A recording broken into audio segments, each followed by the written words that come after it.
In the 70s, a soul and funk journeyman reached the charts on a regular basis with tunes that tapped into rhythms and musical hooks of the day. This performer was a skilled songwriter and arranger who never attempted to be an innovator, and his songs are upbeat riffs on mid-tempo funk and love ballads from the 70s, genuinely accompanied by silky string arrangements.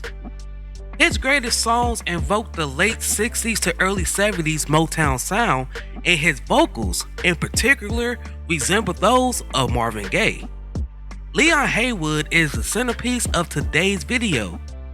Before we start, please be sure to leave a like on the video, subscribe to the channel, and push that notification bell to be sure you won't miss out on any more uploads. Now, without further ado, let's cue that intro.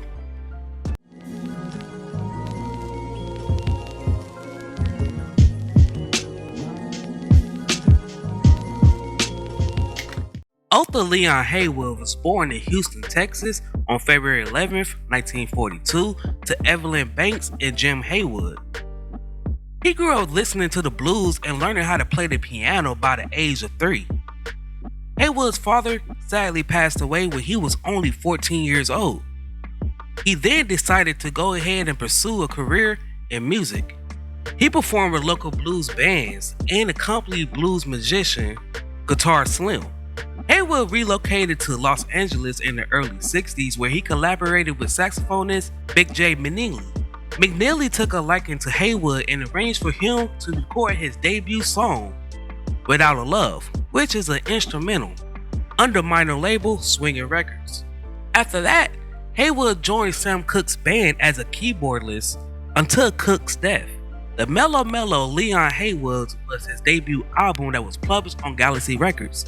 He then signed with Fantasy Records where he released 2 singles. One was released on Fantasy Records and the other was released on Imperial Records. The single that was released on Imperial Records was She's With Her Other Love.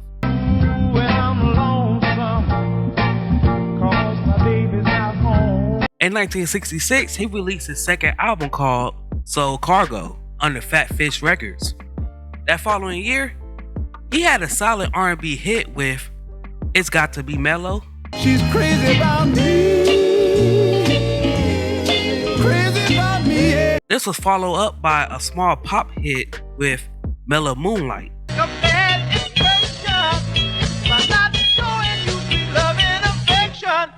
That same year, he released his third album titled It's Got to Be Mellow under Decca Records. Haywood was part of 2-section bands that was organized by a LA DJ named Magnificent Montague. The first band was named The Packers, and they issued an instrumental in 1965 called Hole in the Wall.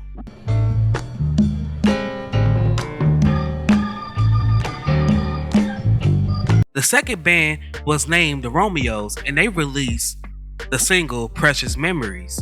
In 1967, he did further studio sessions with the Packers and another band called Dyke and the Blazers.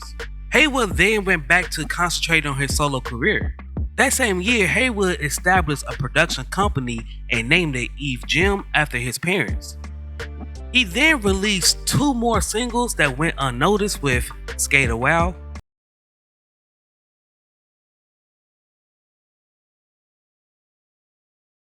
and Ain't No Use.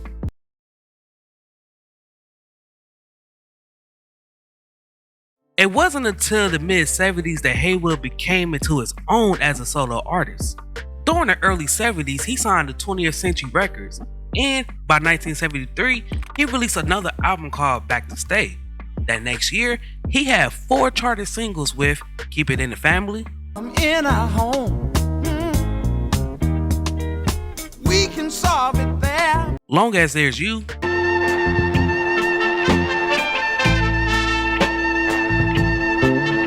Sugar Lump, Sugar love, you don't belong here. and Believe Half of What You See. Other minds mislead you.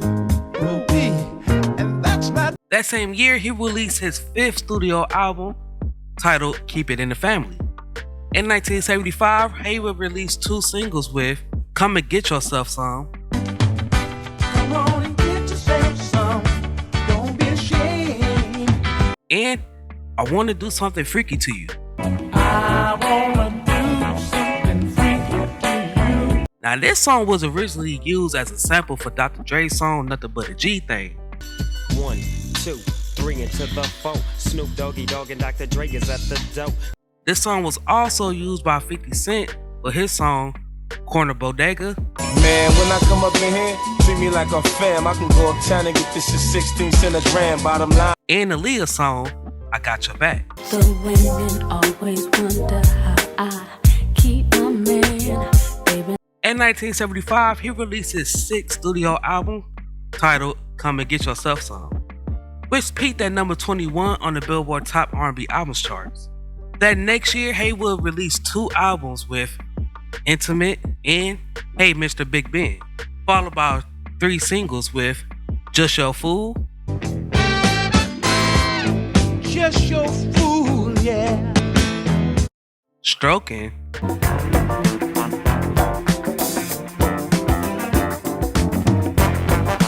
and The Streets Will Love You to Death. And a family, but the grass look greener on the His stint at 20th Century Records ended by the end of 1976 and he joined Columbia Records. Now his stay at Columbia was brief, but he later found himself signing with MCA Records.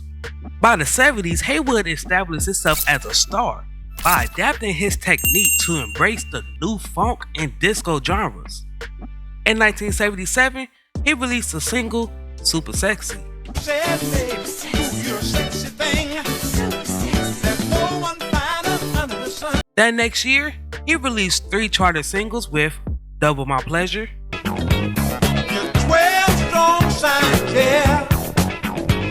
All Party, started, we're gonna get on down. If you're and Find a Healthy Thing. healthy thing. The remainder of the 70s, he released 2 albums with Double My Pleasure and Energy.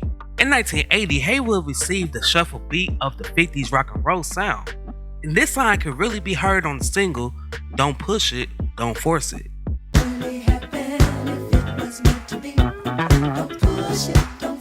Ironically, this song was his only single to ever chart in the UK, which is why most people in the UK consider Haywood as a one-hit wonder. Throughout the remainder of the 80s, Haywood released singles such as If You're Looking for a Night of Fun,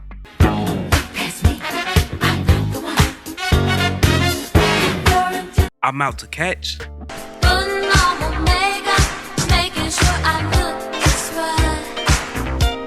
TV Mama, Good in her designer jeans. She possesses beauty like a steel and Teneroni. cutie pie.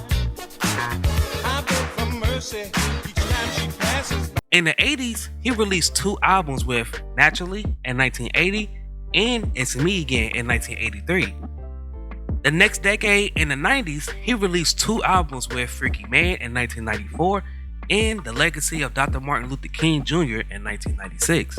Haywood had times on many labels such as Casablanca Records, Modern Records, and his own imprint, Eve Jim Records, towards the conclusion of his career.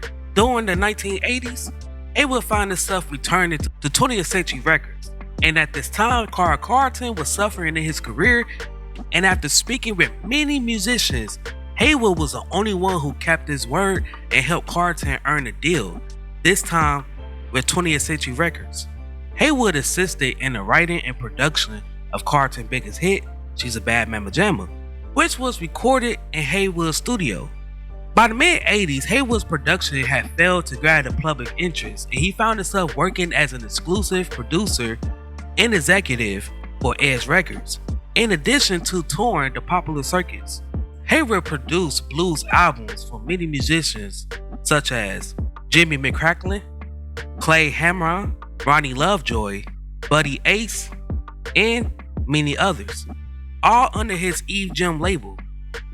On April 5th, 2016, Haywood peacefully passed away in his sleep at the age of 74. Leon Haywood was an unappreciated vocalist who provided us with lovable songs that will be remembered for ages after a 3-decade career. His biggest success helped create the 90s hip-hop sound, and in some ways, it changed the sound of hip-hop music altogether. Haywood's top charted singles charted on a regular basis throughout the whole 70s, with tunes that tapped into the rhythms of our souls. Now I have a question for you guys before we head up out of here. What is your favorite Leon Haywood song? If you don't have a favorite, then what's your favorite song that he's either wrote or produced?